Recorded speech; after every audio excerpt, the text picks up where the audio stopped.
Bonjour à tous et bienvenue sur Pulsation. Cet épisode a été réalisé au Salon Infirmier. Je vous souhaite à tous un bon visionnage. Bonjour à tous et bienvenue sur Pulsation. On est à Santexpo et maintenant on est avec Alain. Merci Alain d'être venu. Merci pour l'invitation. Mais avec grand plaisir. Est-ce que tu veux bien commencer par te présenter s'il te plaît? Oui, bien sûr. Alain Philibert, je suis directeur d'hôpital dit honoraire, c'est-à-dire je suis retraité.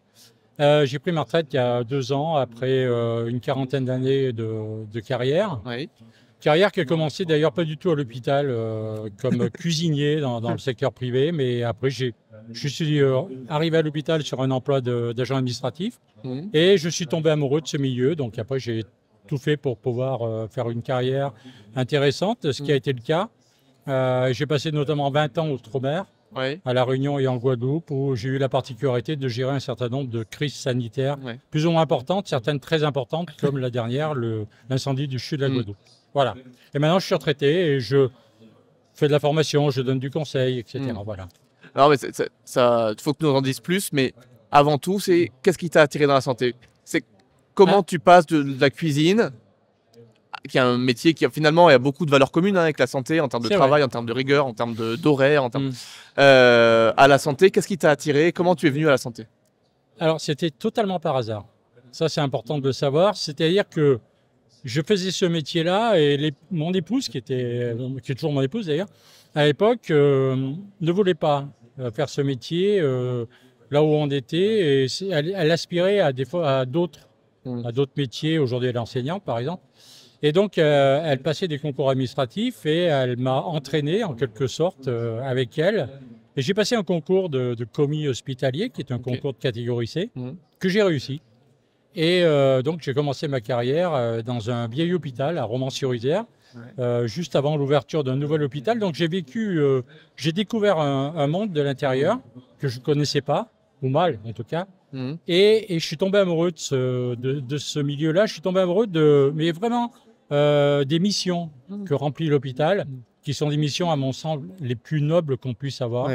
Donner la vie, sauver la vie, etc. Accompagner la fin de vie aussi, mais bon, dignement. Et je me suis tout de suite plu à l'intérieur. À l'époque, il faut dire que l'informatisation des services n'existait pas.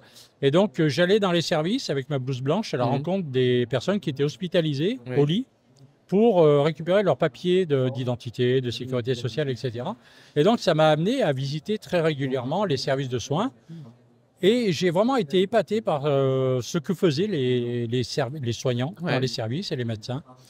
Et c'est comme ça que j'ai découvert l'hôpital et c'est comme ça que j'ai eu envie d'y rester. Voilà, T'as pas de soignants dans ta famille, de gens qui... Non, du tout. Du tout, on était de famille d'artisans. Ok. Non, j'avais pas de soignants et c'était vraiment un monde qu'on ignorait totalement en fait. Et que tu as découvert du coup en rentrant... C'est ça, voilà. Et du coup, comment tu passes de récupérer les papiers d'identité pour faire l'identito-vigilance à l'hôpital à directeur d'établissement? Alors, j'aimais beaucoup ça, ce milieu-là, mais je ne me voyais pas faire ça toute ma vie, très clairement. Faire que ça. Donc, j'ai commencé à devenir un petit peu ambitieux, mais raisonnablement. Donc, j'ai passé un autre des concours. Alors, l'ambition, c'est pas un gros mot. Ouais, c'est ça. De catégorie B, adjoint des cadres, j'ai réussi. J'ai travaillé au service du personnel. Très intéressant aussi.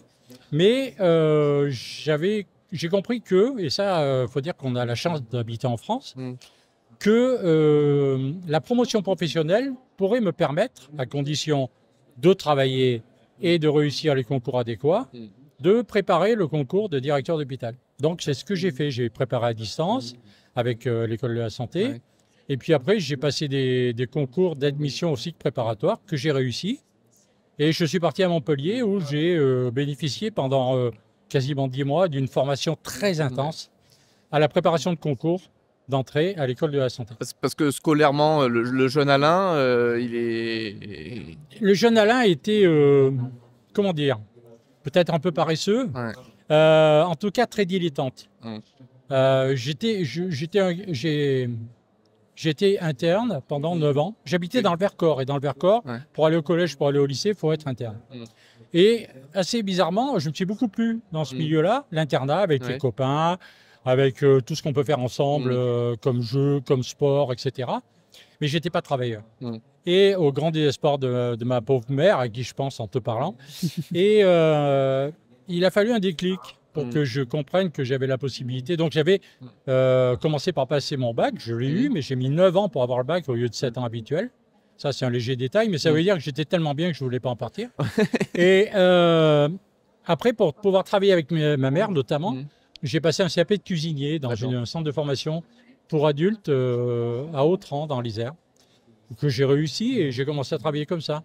Mais mon problème, c'est que pour devenir directeur d'hôpital, j'estimais que j'avais 2-3 marches à franchir pour arriver à un niveau d'études supérieures que je n'avais pas. Ouais.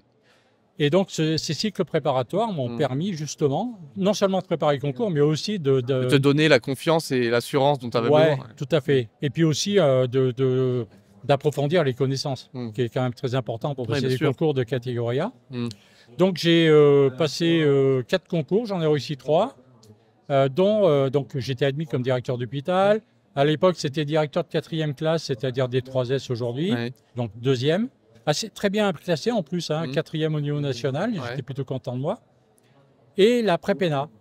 Et là, pour le coup, je me suis dit que mon avenir était assuré, mais je pouvais encore bénéficier d'une prise en charge pour pouvoir aller suivre le cycle préparatoire au concours d'entrée à l'ENA, à Sciences Po, Grenoble. Donc c'est ce que j'ai fait. Et là, je me suis retrouvé dans un milieu que bien sûr j'ignorais totalement, sans la pression du concours, puisque j'avais réussi, mais avec un niveau d'études très, très intéressant pour moi et qui m'ont permis quand même de franchir des étapes que je n'avais pas franchies auparavant. Et à la fin, donc, j'ai intégré l'école de la santé, j'ai commencé ma carrière de directeur d'hôpital. Ouais, parce que du coup, initialement, rien ne te prédisposait à... Donc c'est vraiment une vraie envie, une vraie volonté, une force de travail qui t'a amené à... Là, parce que quand tu me dis prépa ENA, Sciences Po, c'est quand même des hautes études pour... c'est l'évolution rapide entre le CAP cuisine et l'ENA et Sciences Po, il y a quand même un gap qui est... Il y a un gap et surtout, il y a entre mon CAP de cuisine et mon entrée à l'hôpital, c'est 3 ans. Et entre mon entrée à l'hôpital et mon entrée à l'école de la santé, c'est 7-8 ans. Je veux dire, tu vois. Donc, c'est vrai que ça a été une période très dense, avec beaucoup de travail. C'est-à-dire que tu oublies tout ce que tu faisais avant et tu travailles. Tu travailles. Tu travailles, mais tu travailles pour toi. Et tu as... c'est vraiment très excitant comme situation, à condition de tenir le choc. Alors, j'avais la chance aussi que mon épouse ait décidé de pouvoir de reprendre ses études de droit. Donc, on était un peu tous les deux dans la même mouvance.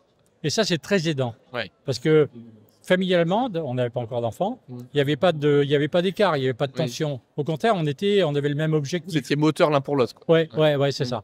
Et ça, c'est vraiment très aidant. Après, oui, c'est beaucoup de travail. Et assez bizarrement, à partir de ce moment-là, alors que quand j'étais jeune, c'était pas trop mon truc, j'ai jamais trouvé que le travail était pénible. Tu vois parce que tu le faisais dans un cadre qui te plaisait, qui te correspondait. Ouais, et avec des objectifs très précis. J'étais même étonné par mes résultats, par mon évolution, notamment la première année de préparation. Mais c'était devenu quelque chose de naturel. Tu vois, c'était voilà. Et je pense que je me suis retrouvé à l'endroit où j'aurais pu être si j'avais travaillé normalement. Ça m'a permis. Alors, et donc merci le système hospitalier, merci la formation continue, la promotion professionnelle, la NFH, etc. Tout ce système qui permet à des gens comme moi ou comme d'autres d'accéder à des emplois de catégorie A, alors qu'ils n'étaient pas voués à le devenir. Initialement, ils n'étaient pas forcément prédisposés pour. Mais non. Donc, c'est quand même une vraie chance. Ah aussi. Oui, très clairement. Question bête, mais pratique. Comment tu vis pendant toutes ces études? Alors, encore une fois, grâce à la promotion professionnelle, si tu es admis, tu as une indemnisation. C'est-à-dire que tu touches un salaire réduit à 80%. Mais tu es payé. Et donc, la NFH d'abord, pour moi. Après, j'ai été détaché auprès de l'ENA. Et après, j'ai été détaché auprès de l'école de la santé publique. J'ai jamais eu de perte de salaire, si ce n'est que mon salaire était diminué. Mais j'avais une certitude d'avoir des revenus, sinon tu ne peux pas. Clairement. Et comment tu as vécu ce passage entre, du coup, je suis professionnel et je travaille, et je retourne à l'école? Ah, là, il y a un changement de paradigme très clair. Moi, j'ai toujours considéré que c'était un travail, malgré tout. C'est une sorte de C'est devenu ton travail, en fait. Oui, c'est devenu mon travail, voilà. C'est devenu mon travail. J'étais d'autant plus motivé qu'un certain nombre de mes supérieurs hiérarchiques dans mon ancien établissement, pas tous, hein, mais certains me disaient oh, mais Philibert, de toute façon, vous ne foutez rien, vous n'allez pas y arriver, etc. Ça, c'était un peu le côté hameçon. Ouais. J'aime bien qu'on me mette un peu au défi. Puis j'en ai d'autres qui m'ont vraiment encouragé. Directeur qui, vous savez, c'est un métier qui est difficile, mais si vous voulez y aller, allez-y, enfin, on va vous aider, etc. Ouais. Et il faut toujours que tu fasses des rencontres. Bien sûr. Voilà. J'en ai fait une qui était majeure, c'était après en cycle préparatoire, avec un homme qui s'appelle Serge Liersac, qui était conseiller au tribunal administratif de Montpellier, et qui était le patron du cycle préparatoire de Montpellier. Et ce gars-là, il m'a fait passer de 5, lui et son équipe, et lui c'était le leader pédagogique en tout cas. Je suis passé de 5 de moyenne en début de cycle à 15 de moyenne au concours de moyenne générale. Donc si tu veux, ça ne s'est pas fait tout seul. Ça veut dire qu'il y a eu beaucoup de travail, mais aussi beaucoup de conseils. Et beaucoup de main tendue, quoi, qui t'ont... Ah oui, puis d'accompagnement. Puis le gars te tenait. Il te tient, c'est-à-dire qu'il ne te lâche pas pendant tous ces mois-là, mais tu sais que c'est pour ton bien et tu vois les progrès que tu fais. Alors, si tu veux, les choses se font après, finalement, naturellement. Bon, à la fin du cycle préparatoire, j'ai fait un zona, d'accord, mais parce qu'il fallait bien que ça ressorte à un moment donné. Mais c'était vraiment, c'est la chance d'une vie, tu ne peux pas la rater. Voilà. Et donc, du coup, après, tu rentres... après l'ENA à l'école de la santé. La santé. À l'époque, c'était l'ENSP, maintenant c'est le HESP. C'est ça, le HESP. Je cherchais le NSP, je cherchais donc le NSP. Qu'est-ce que tu apprends? Alors là, moi, c'était l'ancienne version de la formation, c'était en 3 ans. Aujourd'hui, c'est plus court et c'est différent en termes d'organisation. Pendant 1 an, on était... on était à l'école de la santé et on faisait des stages en hôpital. Il y avait un hôpital, et moi c'était le centre hospitalier d'Albertville, puisque j'habitais Grenoble à l'époque, qui t'accueillait pendant des périodes de stage. Et puis tu avais des regroupements à l'école ou ailleurs, où tu acquirais un certain nombre de connaissances théoriques. Et après, pendant les 2 années suivantes, c'était le contraire, c'est-à-dire que tu étais mis à disposition d'un centre hospitalier, moi c'était le CHU de Dijon, et de temps en temps tu avais des regroupements à l'école ou sur des sites comme le CHU de Reims par exemple. Et donc au bout de ces 3 ans, en fait, tu avais la formation, et puis tu étais diplômé ou pas d'ailleurs, hein, mais diplômé en tant que directeur d'hôpital et ça t'autorisait à postuler sur des emplois. Mais ce que j'ai surtout appris, c'est à devenir directeur. C'est pas tellement, je ne pourrais pas dire les matières qu'on a eues, il y avait l'économie de la santé, il y avait des tas de choses comme ça, mais c'était pas ça le plus intéressant. C'est pas une pierre dans le jardin de ceux qui m'ont enseigné, bien au contraire. Mais c'était le fait de petit à petit de te préparer à ce métier. À la posture. La posture, c'est ça. Et petit à petit, tu devenais directeur. Mais ça, sur 3 ans, c'est quasiment insensible. Tu vois? Tu sens que les choses évoluent, que tu prends de plus en plus de responsabilités, tu prends des gardes administratives, tu prends des choses. Et petit à petit, tu te confrontes à la réalité du terrain de façon à ce que au jour J, le 1er janvier de la 4e année, tu prends un poste et tu vas travailler. Voilà. Et du coup, ton premier poste, c'était quoi en tant que directeur? Alors, j'étais directeur adjoint au centre hospitalier de Châteaubriand en Loire-Atlantique. D'accord. Le poste, c'était un hôpital où il y avait entre guillemets, 3 directeurs. À l'époque, il y avait des équipes qui étaient constituées parfois de moins nombreuses, mais les hôpitaux n'étaient pas regroupés comme aujourd'hui, par exemple. Donc, j'ai pris le poste de directeur des achats, de la logistique, des travaux, tout ce qui n'était pas finance et personnel, grosso modo. Voilà. Très intéressant pour apprendre le métier, c'était parfait, c'est-à-dire que ça t'obligeait d'être au contact permanent de tous les gens qui avaient des besoins logistiques, en termes d'organisation, en termes de travaux. C'était une période en plus où on avait pas mal construit sur ce site-là. Et au bout d'un moment, j'ai été amené à apprendre la DRH. Donc en tout, ça a fait 5 ans, un peu plus de 5 ans sur place. Parce que quand tu sors de l'école avec ton diplôme de directeur, tu peux aussi bien prendre un poste de directeur financier qu'un poste de directeur des ressources humaines, prendre un directeur de la logistique, par exemple. C'est ça. Tu as une formation un peu généraliste.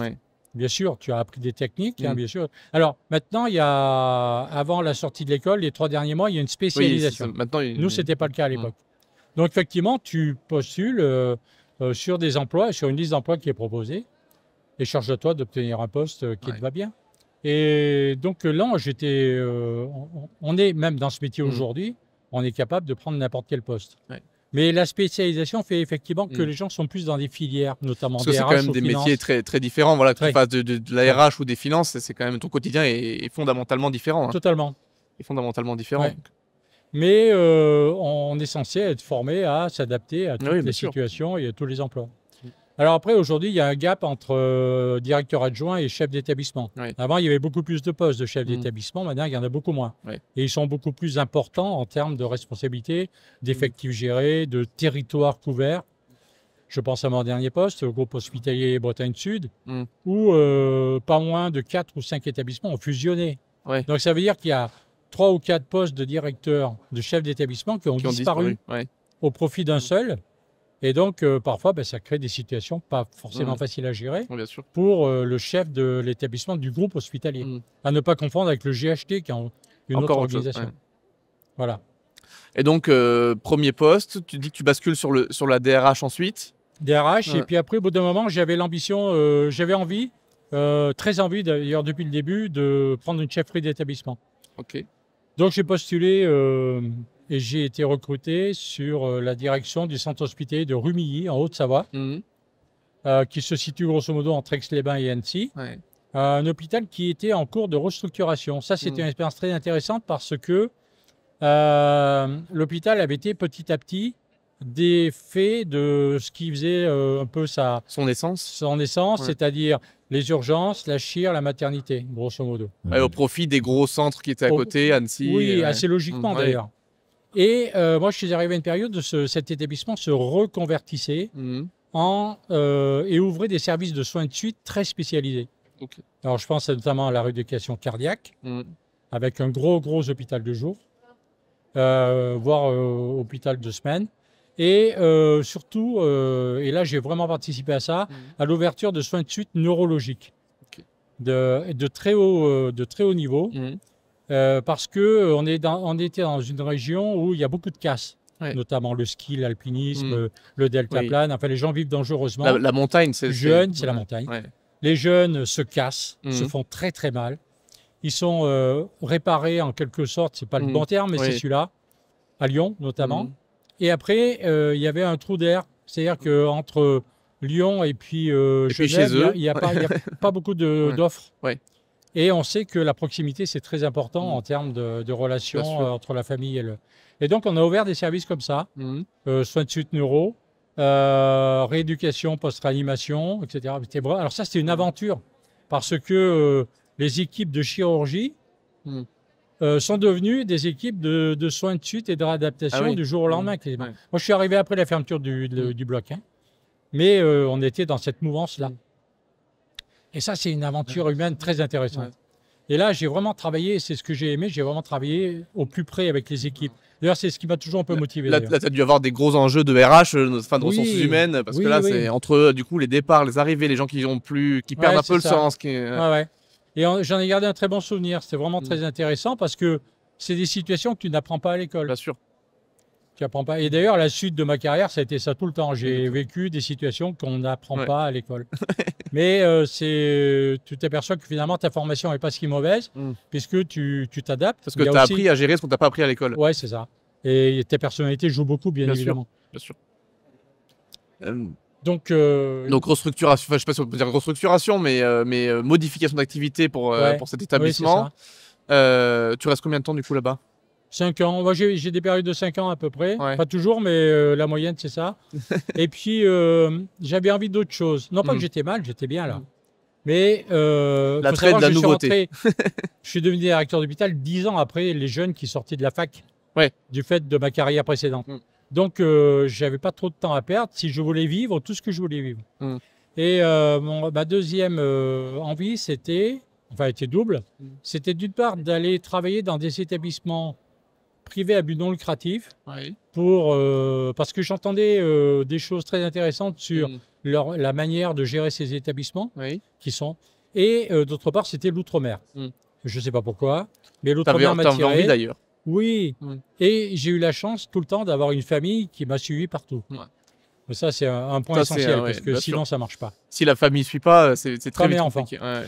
Et donc, j'ai postulé. J'ai une petite parenthèse bon, qui a été très courte sur un établissement à Lyon, mais ça n'a pas duré longtemps. Et j'ai postulé un peu, j'ai découvert par accident Ouais. une offre d'emploi sur l'île de la Réunion de la part de la Fondation Père Favron, qui est une fondation à but non lucratif. Ouais. Donc, c'était 2 en 1. J'avais la possibilité de travailler dans un établissement privé à but non lucratif, mais surtout assurant le service public hospitalier sur tout l'est de la Réunion, et d'être employé par une fondation, c'est-à-dire exactement un établissement sans but lucratif. Donc tu cochais les deux cases. Je cochais 2 cases. Et j'ai été retenu, donc je suis parti là-bas. Alors ça, c'est l'aventure, hein, parce que tu pars... parce que c'est en quelle année en plus, c'est pas indiscret? Ça, c'était en 2001. 2001. 2001, et on part là-bas. Mes enfants ont fait 3 rentrées scolaires cette année-là. Parce qu'ils sont rentrés, on a quitté Rumilly, en Haute-Savoie, ils sont rentrés à Lyon, et après ils sont rentrés à Saint-Benoît de la Réunion. Tout ça en très peu de temps. Eux aussi, ils ont appris à s'adapter. Hein. Ah bah oui. Et je reconnais que c'était pas toujours facile pour certains d'entre eux, parce que à un certain âge, c'est plus compliqué. Ouais, bien sûr. Voilà. Si c'est pas indiscret, t'as combien d'enfants? Non, en fait, j'en ai 2. Mais ma fille était petite, donc c'était moins impactant pour elle. Et mon fils était au collège. Au début, ça a été pas facile. Ouais. Et puis après, finalement, ça s'est adapté. Ouais, très très bien. Et surtout, les gars sont venus le voir, les locaux sont venus le voir, pour lui dire qu'il avait mis un peu en observation en quelque sorte, sachant que c'était le fils du directeur de la clinique, donc un peu voilà. Et après, non, ça s'est très très bien passé pour tous les deux. Et à tel point qu'aujourd'hui, tous les deux, ils vivent à l'étranger, et c'est la preuve qu'ils ont apprécié cette façon de vivre. Parce que c'est une façon de vivre. Parce que c'est des expériences à vivre, et ça permet de gagner aussi en ouverture d'esprit et de rencontrer des gens qui ont des cultures différentes, qui ont des façons de penser différentes. C'est une richesse incroyable. Hein. C'est exactement ça. Quand tu arrives ailleurs, peu importe l'ailleurs, les gens ne t'attendent pas. Non. Tu es là, tu as une mission à remplir, tu as une vie à faire, c'est à toi de t'adapter. Bien sûr. Et c'est plus ou moins facilité par l'expérience que tu vas acquérir au fur et à mesure des années. C'est vrai que la Réunion, on découvre tout. Ouais. On découvre tout, on a quitté toute la famille, etc. Les familles sont jamais très heureuses de voir partir leurs enfants, surtout quand eux-mêmes n'ont jamais bougé. Il y a une forme d'incompréhension en quelque sorte. Sûr. Et puis, il y a cet aspect de quand tu es en responsabilité d'un établissement, il faut que tu apprennes à gérer cet établissement avec les gens qui sont là et qui étaient là avant toi, qui ont une façon de fonctionner qui est nécessairement pas la tienne, qui est aussi valeureuse que celle que tu as connue ailleurs. Elle est juste différente. Et ces gens-là, il faut les apprendre. Il faut apprendre à être avec eux, il faut apprendre à recevoir un certain nombre de messages qui ne sont pas forcément dits de la même manière, parfois dans une langue que tu ne comprends pas. Et c'est à toi. C'est à toi d'apprendre comment faire. Parce que là, du coup, tu réapprends les ressources humaines, parce que du coup, c'est une autre culture, une autre mentalité. Donc, tu recommences à zéro, quoi, presque. Tu recommences à zéro. Tu recommences à zéro, et très sincèrement, j'ai adoré ça. J'ai adoré ça partout où je suis passé après. Parce que quand tu es en France, quand tu es dans une région ou une autre, le tronc commun, il est là. Il est sensiblement là, identique. pas du tout. Là, pas du tout. Et tu dois considérer que tout est respectable dans ce qui t'arrive. Bien sûr. Parce que c'est toi l'étranger. Oui. Donc, c'est à toi de faire donc, c'est eux qui ont raison forcément. Voilà, c'est ça. Donc, tu apprends les rites, tu apprends les habitudes, tu apprends la nourriture, tu apprends la façon de dire les choses, de dire bonjour, de dire bonsoir à partir de midi, de dire d'aller aux enterrements, de voir des choses que tu n'imagines pas. Tu es obligé de refaire un peu toute ta façon de fonctionner, ne serait-ce que les rituels mortuaires, etc. Tu vois. Et du coup, comment tu apprends tout ça? C'est les équipes locales qui t'accompagnent, Bah oui. J'ai des anecdotes comme ça, c'est-à-dire que les gens qui viennent te voir, qui travaillent avec toi, ils te posent, tu es là, Tu fais quoi quand tu es directeur? Tu règles des problèmes, grosso Oui. modo. Tu recherches des solutions, tu essayes d'apporter des solutions. Monsieur, on a tel problème, qu'est-ce que vous en pensez que tu viens d'arriver, hein, Oui, tu bien sûr. connais rien. Comment vous feriez? Et vous, comment vous faites? Mm. Ben, je fais comme ça. Très bien. C'est Mm. ça la solution. Ouais. Les gens ont la solution en eux, Mm. mais ils ont besoin que tu la valides. Bien sûr. Parce que c'est plein de bon sens. Mm. Et donc, j'ai appris à faire ça. Alors, au début, certains pensaient que je prenais trop de recul. C'est-à-dire que je ne m'impliquais pas assez dans la vie de l'établissement. C'était pas ça. Mais ma façon d'être était que Tu avais besoin de comprendre les codes, Ouais. peut-être. Ouais. Ouais, c'est ça. De réfléchir. Mm. Par exemple, s'il te faut un quart d'heure, il te faut un Mm. quart d'heure. Ouais. Mais ça veut dire instantanément, alors qu'avant toi, il y a des gens qui étaient à ta place et qui connaissaient les codes et qui allaient vite. Tu vois. Et au bout de quelques mois, ça a passé. Mais au début, ils pensaient, et ça peut être dangereux pour toi, Mm. que tu étais là, mais que tu n'étais pas là. Quoi. Ouais, un peu en dilettante, alors que Ouais, c'était pas c'est du ça. tout l'idée. Non, pas du tout.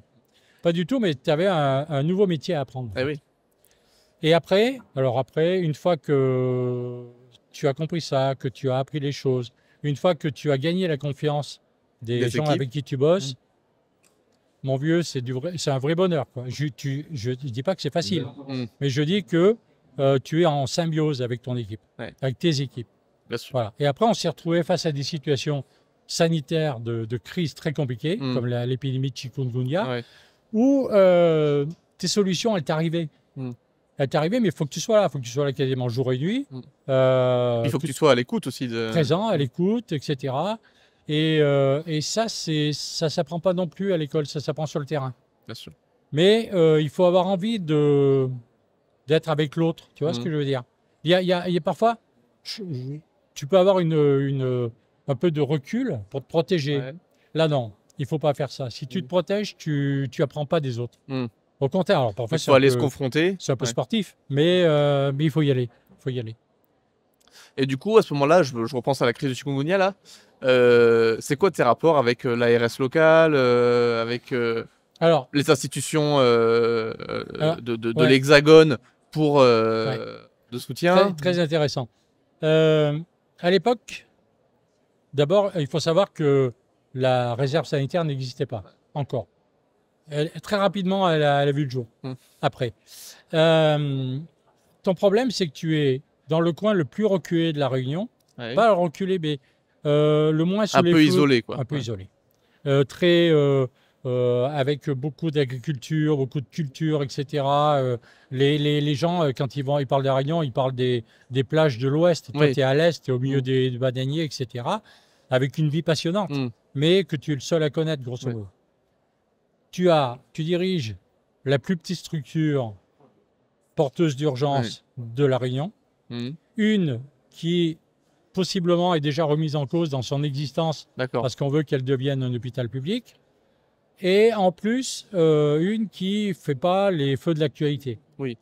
Donc, quand tu appelles les autorités, voire même tes supérieurs à toi, Mm. tu leur dis, là, on vient de m'appeler aux urgences, vraiment, on est dans la mouise totale. Ouais. On ne sait plus quoi faire des gens, on ne sait pas ce qu'ils ont. Tout ce qu'on sait, qu'ils arrivent dans des états pas possibles, on les met partout où on peut, et on ne sait pas les gérer. Il faudrait qu'on puisse être aidé. Ouais. Et deuxièmement, on a des lits disponibles. Celle-là, elle est amusante. Il y a prescription, donc je peux le lire. On a des lits disponibles, c'est la chirurgie ambulatoire, Mhm. qui sont vides toutes les nuits, tous les week-ends. Et on a des gens dont on ne sait pas quoi faire aux urgences. Ils sont sur des brancards, même sur des lits de camp. La Croix-Rouge vient nous aider. Merci à mes amis de la Croix-Rouge de l'époque. À Philippe de Camaret, qui est Dieu paix à son âme, mais qui a été un qui a compris la situation. Ouais. Et puis, personne t'écoute. Personne t'écoute. Tu as l'impression que tu ne sais pas t'exprimer, tu ne sais pas expliquer ce que tu vois. Ouais. Mais ce que tu vois, c'est qu'il y en a partout et qui sont vraiment malades. Mm. Mais on ne sait pas ce que c'est que le chikungunya. Oui. Ça n'a jamais passé les frontières nulle part de la France. C'est circonscrit à l'Afrique, Mm. peut-être à l'Asie, mais c'est pas décrit. C'est pas... Ouais. Et puis tu te bagarres et tu te débrouilles. Donc, qu'est-ce qu'on fait? Vous voulez pas qu'on ouvre nos lits? C'est pas grave. Alors, j'étais à RH à l'époque. Mes supérieurs hiérarchiques, mon employeur, me disent non, surtout pas. On fait pas ça. Ouais, mais nous, on pense que c'est ça qu'il faut faire. Ouais. Et moi, mes urgentistes, là, à la porte, ils savent que c'est ça qu'il faut faire. Ouais. Donc, on fait. D'accord, on a pris votre avis et on va aller contre votre avis. La tutelle, l'employeur. On a ouvert nos lits, on a mis les malades dedans et après, on a cherché comment fonctionner. Parce qu'on n'avait pas les supports. Ouais. Et c'est là où. Puis en plus, à ce moment-là, les gens, ils voient pas, je pense, l'interface que tu as, toi, avec tes supérieurs, avec les... Non, et qu'en fait, tu es la ressource pour tout le monde, Ouais. et toi, finalement, tu arrives à court de ressources, quoi. Ouais. Ouais, mais tu leur expliques. Parce que tu es là. Ouais. Tu es aux urgences, tu es en train de pousser des brancards. Le soir, tu livres des pizzas. En fait, tu vis avec eux. Oui, tu m'as déjà raconté cette Ouais, j'ai anecdote, raconté. elle est folle. Et, bah ouais, celle-là, elle est quand même pas mal. Il y a un soir, je vais aux urgences, un soir, mais vraiment de grosses bourres. Et je vois les soignants, et je dis, vous êtes encore là? Parce qu'il y en a qui faisaient. J'ai connu une femme, si elle m'écoute, elle le saura, elle a fait 24 heures de rang avec un pied qui boitait, parce qu'elle s'était fait mal. Une aide-soignante. D'où tu vois ça? Donc, tu es avec eux, forcément. Et tu leur dis, vous avez mangé? Elle dit, ah non, on n'a pas le temps de manger. Je vais chercher, je crois que c'était 10 cartons de pizza au fourgon du coin, là. Et je reviens avec mes pizzas, mais je ne reviens pas pour me faire voir, je reviens pour les livrer. Et il y avait RFO qui était là, avec une caméra, je ne les ai pas vus. Et ils m'ont filmé en train de livrer les pizzas dans le service, dans mon dos, je n'ai pas vu ça. Et donc j'étais devenu livreur de pizza, voilà. Mais si tu veux, en termes d'image, c'est top. Bah oui. C'est top parce que tu le fais pour eux, tu ne veux pas forcément le faire savoir, mais en même temps, tu es pris, quoi. Et ça, c'est plutôt valorisant. Mais même au-delà de l'effet médiatique, certes, mais pour les équipes, avoir enfin, je sais pas, je pense que si on fait le compte des soignants qui nous écoutent, le nombre de soignants qui ont eu une pizza amenée par leur directeur d'hôpital, je pense qu'ils se comptent sur les doigts d'une main. Hein. Ouais, c'est possible. Et surtout, le problème, c'était, oui, mais surtout dans ces conditions-là. Oui, mais c'est ça. Dans ces conditions-là, parce que on parle beaucoup aujourd'hui de ça, du management bienveillant, etc. C'était ça, en fait. Mais oui. Mais c'était pas écrit, c'était pas dit, et c'est pas décrit. Alors après, c'est ça. Enfin, non pas pour diminuer l'importance de ce geste, mais ça me semble un peu élémentaire. C'est humain. C'est ça, c'est humain. Voilà. C'est humain. Là, on est dans l'espace Parce qu'en santé vérité, des soignants. si tu avais été brancardier, tu aurais eu potentiellement la même réaction. Bien sûr. Voilà. Bien sûr. Sauf que moi, je me permets de sortir, prendre ma voiture, aller chercher pizza, etc. J'ai pas besoin de demander l'autorisation. Mais c'est ce que n'importe quel être humain est censé faire un jour. C'est pas un exploit. En revanche, si on n'a pas été entendu, on a commencé à l'être par le directeur de l'ARH de l'époque, qui est devenu mon ami après, parce que lui, quand j'ai commencé à tirer la sonnette d'alarme, il n'était pas là. Et puis il revient de, je ne sais pas où, mission à l'étranger. Et tout de suite, il m'appelle, il me dit, Alain, il se passe quoi là?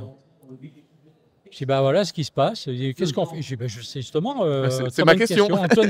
Antoine Perrin, qui après fait une très belle carrière par ailleurs.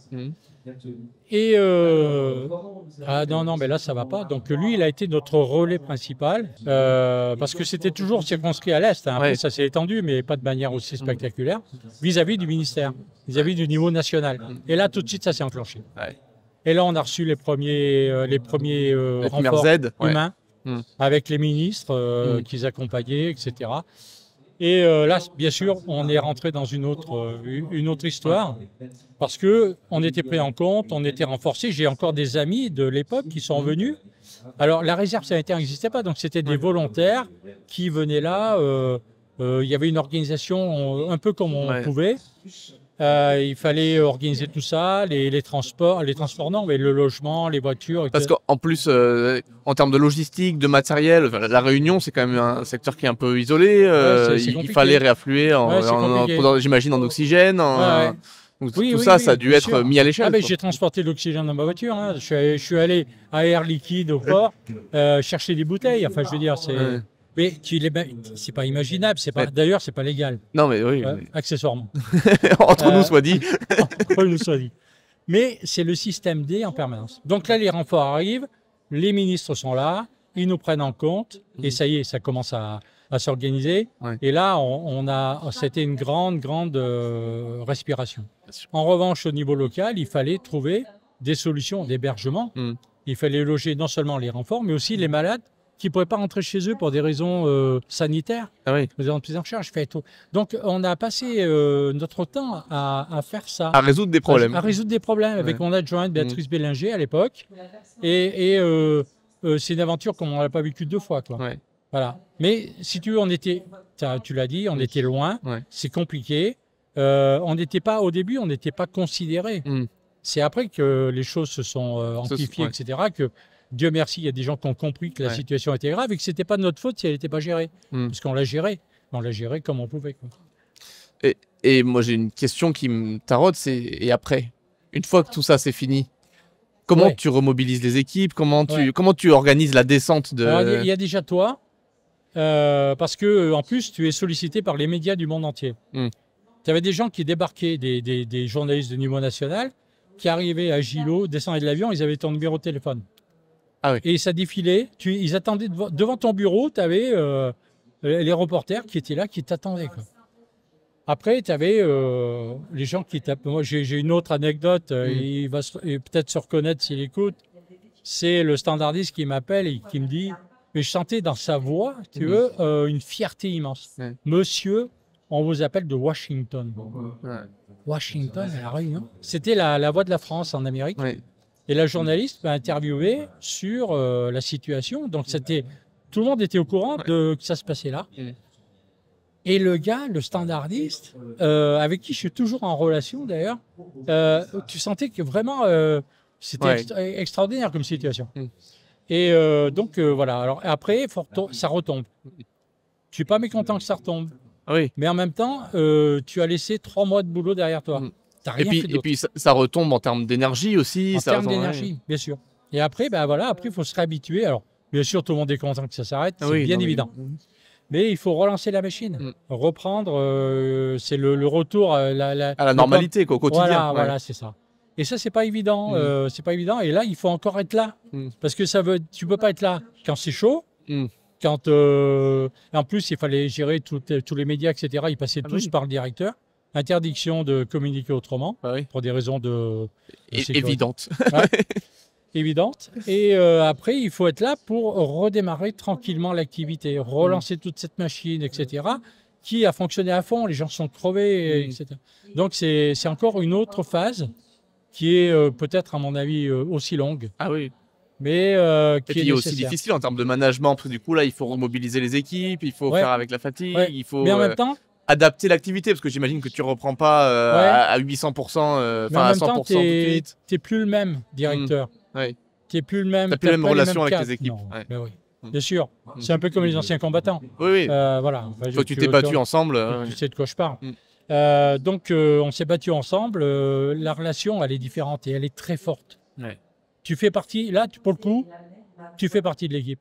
Et ça, c'est une forme de reconnaissance. Tu n'as pas besoin de le dire. Voilà, ils savent. Et ils savent qu'ils peuvent compter sur toi, mais après, c'est à toi de montrer que la confiance est justifiée. Oui, bien sûr. Non, mais après, c'est... Je dis souvent, quand on veut manager ou diriger, il y a une part d'exemplarité à avoir et d'investissement. Et quand on parle souvent de management, des différents styles de management, déjà, si on arrive à montrer qu'on est présent, qu'on est volontaire, qu'on a envie d'avancer, c'est déjà un luxe. Et qu'on prend en compte effectivement les problèmes des autres. Quand j'étais à La Réunion, je suis resté 9 ans avec mon adjointe Béatrice, dont je parlais tout à l'heure. On était de garde de direction, on était 2. Pendant 9 ans, 2 semaines sur 4. 2 semaines sur 4. C'est un rythme infernal, mais enfin infernal, on le vivait très bien, mais c'est un rythme que tu ne connais pas ailleurs.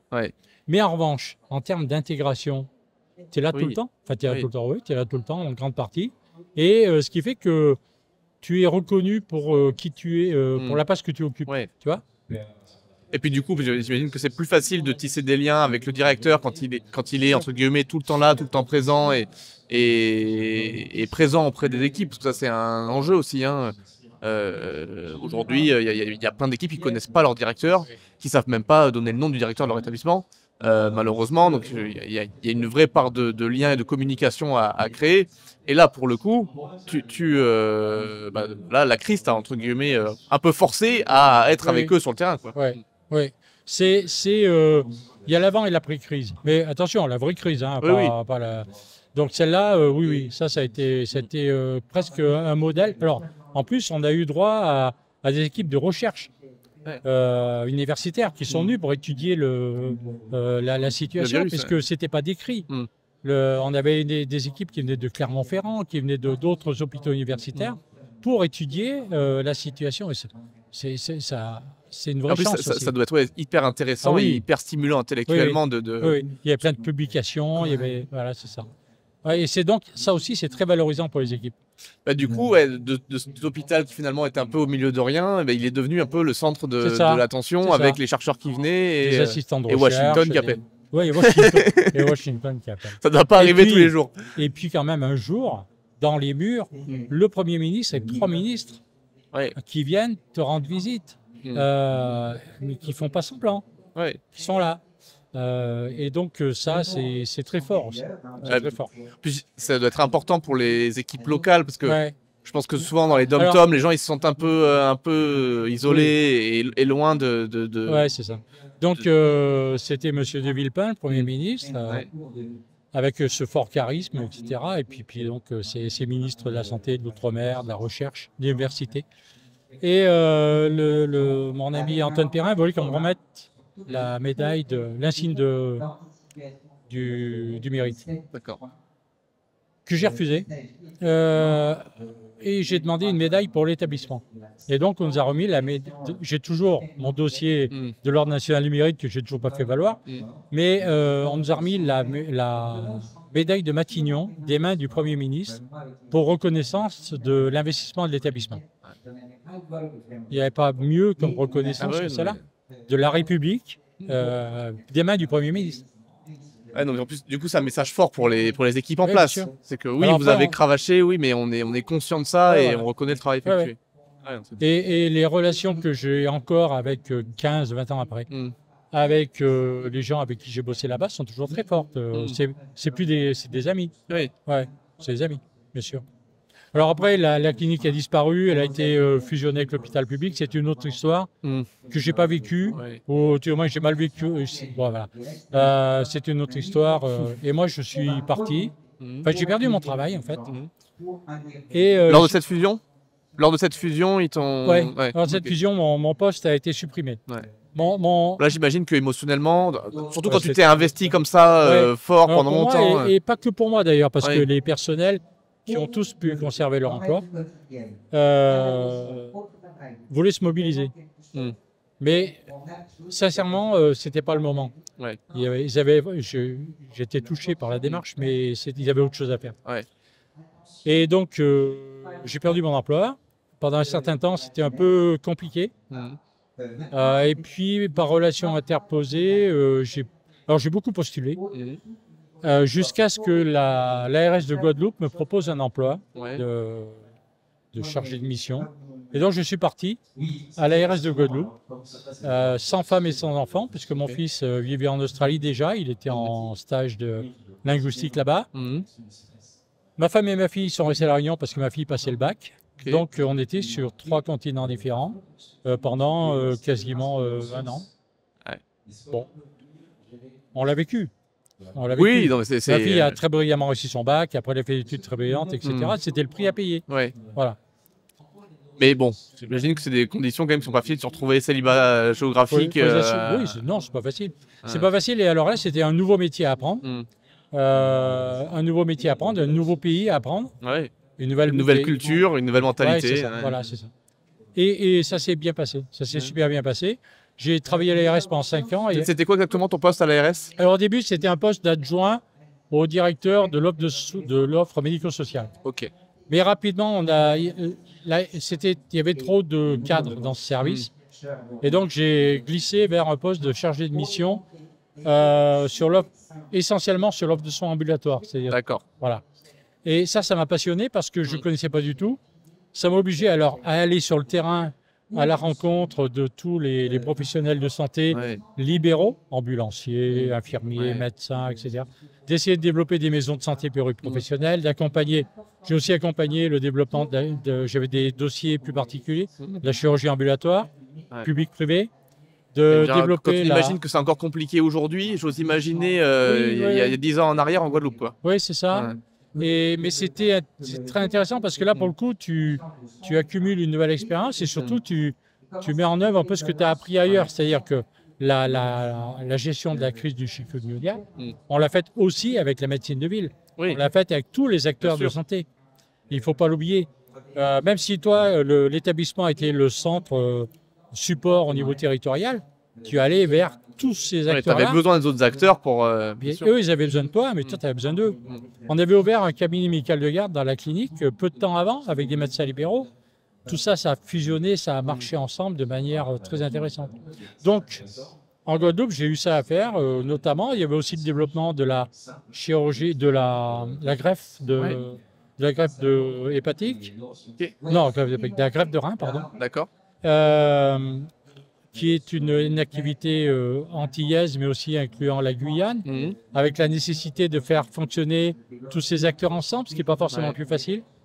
Enfin, tous des dossiers comme ça que je n'avais jamais gérés, en fait. Ça m'a beaucoup plu, c'est très intéressant. Mais comme j'étais en position de détachement, un jour ou l'autre, ça allait s'arrêter. Et donc, le DG du CHU de la Guadeloupe m'a proposé un emploi de directeur adjoint que j'ai accepté. Et donc, je suis arrivé à l'hôpital au CHU de Guadeloupe comme directeur adjoint chargé de la qualité et gestion des risques. D'accord. Et rapidement, pour des raisons de défection au niveau du top management, il y a eu 2 problèmes de santé pour le DG et le DGA. Le DG de l'ARS me demandait de faire l'intérim de la direction générale du CHU de la Guadeloupe, où je venais d'arriver 5-6 mois avant. Ah oui. Nouvelle aventure. Pas la moindre, parce que socialement, c'était très compliqué. Sur un terrain que je ne connaissais pas, avec des responsabilités que je n'avais pas exercées. Il n'y avait pas de directeur local qui était capable de prendre un poste Certainement que si, mais certainement. D'ailleurs, je les ai regroupés autour de moi. Parce que c'est ça aussi, les enjeux aussi. Tu viens d'arriver depuis 6 mois sur l'île, et c'est difficile. Non, j'étais depuis 5 ans et demi sur l'île. Ah oui, non, c'est 6 mois à l'hôpital. Donc, je connaissais, j'étais connu. Ok. Mais forcément, logiquement, on peut penser à quelqu'un qui est plus ancien. Et moi, ça ne m'aurait pas choqué, je n'étais pas demandeur. Mais le DG de l'ARS me connaissait moi en tant que collaborateur et pensait que j'avais la capacité pour faire. Donc voilà. Après c'est l'opportunité, on t'a proposé. Voilà. Jusqu'à la nomination d'un DG, et moi je suis devenu DGA. Et c'est là où l'hôpital a brûlé, pour résumer. C'est là où l'hôpital a brûlé avec cette aventure extraordinaire. Extraordinaire parce qu'il n'y a pas eu de victimes, mais extraordinaire parce que ça a été une aventure humaine hors norme. Comment tu le vis ça, toi? Comment ça? Ce moment où tu dis, tiens, l'hôpital brûle, t'as pas le choix. On était en train de... On avait fait une réunion des hôpitaux pour créer le GHT. Et à midi, au moment de manger, on nous appelle en disant l'hôpital brûle, on évacue les malades. Tu prends ta voiture, tu y vas, tu regardes, tu dis qu'est-ce qui se passe. Et donc à partir de là, tu deviens un autre acteur. Le DG, lui, il s'occupe de toute la partie stratégique avec le directeur du SAMU, etc. Et toi, tu prends en charge le reste. Jour et nuit. Encore une fois, tu supportes les équipes, tu es là, tu décides ou pas, ou tu transmets les informations. On évacue tel service, on va à tel endroit.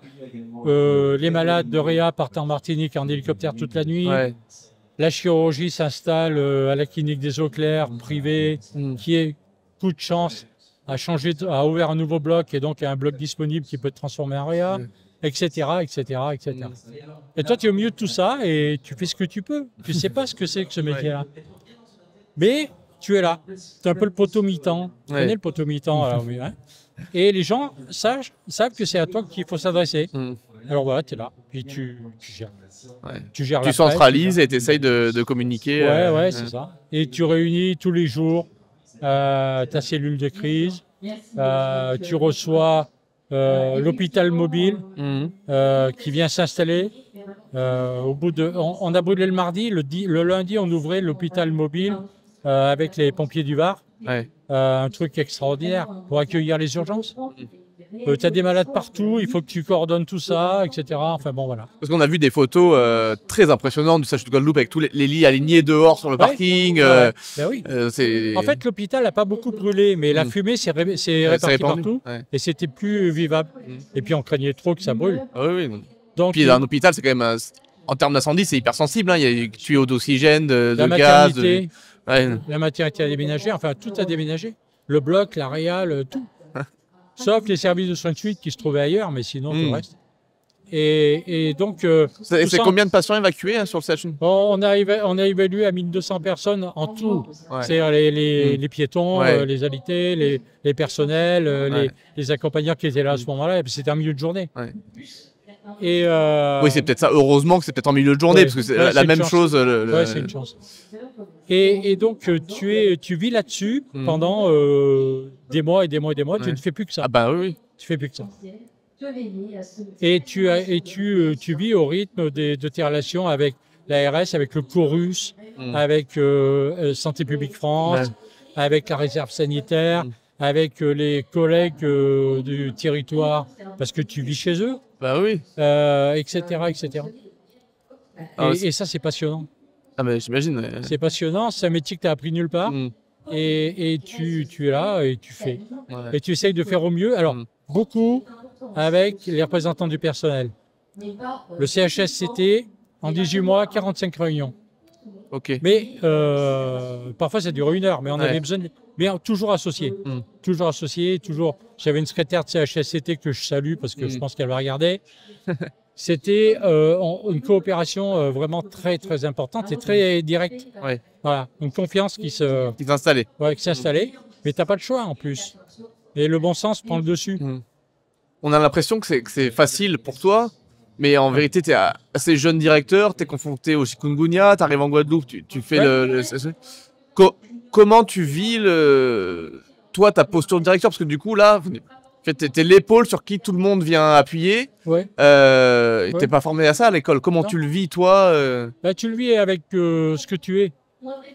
C'est d'une part, soit tu es fait pour ça, soit tu ne l'es pas fait, mais tu ne le sais pas. Ouais. Ça, tu découvres. Après, soit tu as peur, soit tu n'as pas peur. Moi, j'ai pas peur. Mais j'ai pas peur, c'est pas, je me vante pas, c'est juste que je ressens pas la peur. Après, tu te dis, tu es sûr d'une chose, c'est que tu es responsable. Ouais. Et qu'il y a forcément quelqu'un qui doit être là à cette place. Donc, si tu es prends la place, fais le boulot. Ouais. C'est comme tout à l'heure, tu me parlais de qu'est-ce que je faisais en formation, je faisais un boulot. Là, c'est pareil. Ouais. Et les gens te reconnaissent comme tel, et de toute façon, au bout d'un moment, ils t'installent là-dedans. Ouais. Sur ce poste-là, et tu n'as pas le choix. Oui. Tu n'as pas le choix, que tu veuilles ou pas. Il vaut mieux vouloir. Il vaut mieux être positif, il vaut mieux être optimiste, il vaut mieux être bon communicant, aller vers l'autre, encore une fois, et parfois vers les autres, pour faciliter tout ça. Parce que derrière, tu as des centaines de personnels, des centaines de patients qui sont dans l'attente d'un retour à la normale, qui n'arrivent pas. Et donc, il faut gérer ça. Donc, tu ne te poses pas de questions. En fait, tu n'as pas intérêt à t'en poser. En tout cas. Et tu as intérêt à avoir une famille qui comprend ça. Oui, parce que du coup, j'imagine qu'en termes de disponibilité, c'est H24, quoi. Voilà. C'est H24 et ça se comprend. Oui, ça fait partie de la fonction. Ça fait partie de la fonction. Voilà. Mais tu crées des liens tellement forts avec les autres, encore une fois, avec ta cellule de crise, avec des gens que tu vois quasiment, ça devient presque pas une famille, mais c'est presque ça, quoi. Ouais. Tu vois, ta présidente de CME, Suzy Duflo, tu la vois tout le temps. Tu as intérêt à ce que ça se passe bien. D'ailleurs, ça se passe bien. Mais c'est pas parce que tu as intérêt, c'est parce que c'est naturel. Ouais. Tu vois. Après, il y a des... Parce que tout le monde œuvre dans le même sens, en fait. Oui, bien sûr. Avec chacun son rôle. Ce que j'ai pas connu, c'est le directeur médical de crise à l'époque. Ça n'existait pas. Et peut-être que ça aurait été différent, je ne sais pas. C'est une question que je me pose. En tout cas, je pense que c'est un apport. Mais ça, je n'ai pas connu. Est-ce que tu as eu des mentors qui t'ont accompagné dans ta carrière, des gens qui t'ont aidé, qui t'ont tiré vers le haut? Oui, il y en a. Alors, j'en ai parlé tout à l'heure du responsable pédagogique du centre de formation de Montpellier. Lui, c'est vraiment le support. Parce qu'il m'a appris non seulement à passer le concours, mais à savoir être, à devenir ce que je vais devenir. Après, il y en a toujours eu il y a eu Antoine Perrin, ce fameux DG d'ARH de la Réunion, qui a compris le problème. Il était médecin, hein, Ouais. et qui a fait en sorte de devenir ton relais, ton support. À minuit, il était dans mes urgences. Donc, si tu veux, il y a des relations comme ça qui se nouent. Elles ne sont pas nombreuses. Parfois, tu te trompes. Tu penses que c'est celui-là ou celle-là, mais c'est pas ça. Il y a eu l'autre directrice, la directrice générale de l'ARS de Guadeloupe. J'en ai eu plusieurs. Mais j'ai eu Patrice Richard qui m'a confié la mission d'être DG. Donc lui, il était l'intérim de la direction générale. Donc il était derrière moi. Même si c'était pas toujours facile pour lui. J'ai des souvenirs pour lui qui sont un peu douloureux. Il s'est fait parfois vraiment ramasser par des gens. Chahuté. Et puis Valérie Denux, qui était aussi DG de l'ARS, après lui, et qui était militaire de carrière. Et médecin militaire de carrière. Ça veut dire que, bon, là, c'est du costaud, elle sait ce que tu vis, et elle le vit avec toi. Tu vois ce que je veux dire? Donc, des gens comme ça, oui. Après, il y en a eu plein en interne. J'ai parlé de la secrétaire du CHSCT, etc. Là, je parlais du top management, mais en interne, puis des médecins, bien sûr, des collègues qui font pas de bruit, mais qui sont là tout le temps, qui te donnent un conseil, des collègues, tout à l'heure, tu parlais des directeurs guadeloupéens, j'en ai eu quelques-uns autour de moi, qui m'ont été indispensables, mais qui faisaient pas de bruit. Tu savais qu'ils agissaient, tu savais qu'ils réglaient un problème pour toi, etc. Tu vois, c'est très relationnel. Ouais, bien sûr. C'est des rôles qui sont souvent discrets et un peu moins mis en valeur. Hein. C'est super intéressant. On va arriver au bout de cet échange. Est-ce qu'il y a encore quelque chose que tu voudrais nous partager, une anecdote? Oui, je suis arrivé à Lorient, groupe hospitalier Bretagne Sud, et l'épidémie de chikungunya. Non, l'épidémie de Covid s'est déclenchée. Ah oui. Par contre, il faut que tu ailles te faire désenvoûter, Alain. Hein. Voilà. Je pense que tu as fait quelque chose de mal dans une vie précédente. J'ai une réputation de chat noir que j'assume parce que, mais d'un seul coup, si tu veux, on s'est retrouvé dans une situation qui m'était familière. Oui. Tiens. Encore. Bon, les enfants, là, les amis, les collègues, il faut qu'on se réunisse. Il faut qu'on mette en place. Ah non, tu crois, parce que les gens en métropole ne connaissaient pas ça. Ah ouais. Si, il faut y aller. Et après, on a commencé à avoir des relations avec l'AS, etc. J'étais dans mon rôle, mais là, je savais faire. Oui. Mais après, j'étais l'animateur de tout le territoire, avec des réunions très régulières avec les collègues, etc. J'ai eu, alors l'anecdote la meilleure, et merci à lui, fin de la première phase, en juin, dernière cellule de crise, et je dis aux gens qui étaient là, on va s'arrêter de se réunir comme ça. Une main se lève, un médecin, chef de service, qui me dit « Ah mais non, je ne suis pas d'accord ». Un médecin qui dit qu'il n'est pas d'accord. Et pourquoi? Parce que c'est comme ça que je veux qu'on travaille ensemble. Ça, si tu veux, ça vaut une médaille. Il dit, là, j'ai trouvé comment je veux bosser à l'hôpital. Mais je lui ai expliqué que ce n'était pas possible de continuer comme ça, que la vie normale allait reprendre, même si elle n'a pas repris tout de suite, que le système institutionnel allait se remettre en place, qu'on était dans une zone, pas de non-droit, mais bon, on était plus que limite. Mais si tu veux, ce genre de... Et après, les collègues du territoire des établissements privés m'ont fait la même remarque. Ils me disent, ce qu'on fait là, c'est vachement bien. Il faut qu'on sache continuer à faire ça, c'est-à-dire à travailler ensemble. À maintenir le lien et la communication. Et le mot finalement, c'est celui-là, c'est ensemble. Quoi. Voilà. Et voilà, ce sera peut-être le mot de la fin. Ah, c'est super. Merci beaucoup d'avoir pu partager ça avec nous. Merci. C'était un plaisir de t'avoir. J'ai adoré le moment. Donc merci pour tout et puis à très bientôt. Avec grand plaisir. Merci à toi.